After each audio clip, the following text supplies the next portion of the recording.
नमस्कार, मैं हूं प्रियांशा और आप देख रहे हैं देश और दुनिया के बाजार पर न्यूज प्लस 21 का एक्सक्लूसिव बुलेटिन बाजार हलचल।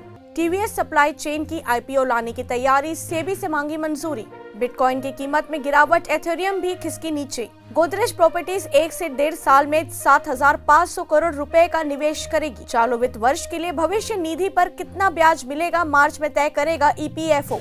एसबीआई को 2021-22 में बट्टे खातों से 8,000 करोड़ रुपए की वसूली की उम्मीद। एयर इंडिया की ग्राउंड हैंडलिंग इकाई की बिक्री के लिए अगले वित्त वर्ष में ईओआई निकालेगी सरकार। सेंसेक्स की टॉप 10 में 9 कंपनियों का मार्केट कैप 1 लाख करोड़ घटा। गुजरात के एबीजी शिपयार्ड ने 28 बैंकों को 22,842 करोड़ का चूना लगाया, सीबीआई ने दर्ज की एफआईआर। इस साल मई में हो सकती है 5G स्पेक्ट्रम की नीलामी, 4G के मुकाबले 10 गुना तेजी से होगी डाउनलोडिंग।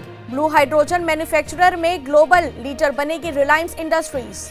ऐसे ही तमाम जानकारी से लगातार अपडेट रहने के लिए हमारे चैनल को लाइक और सब्सक्राइब करना ना भूलें। नोटिफिकेशन के लिए बेल आइकन जरूर दबाएं। देखते रहिए न्यूज़ प्लस 21, आपके हक की बात।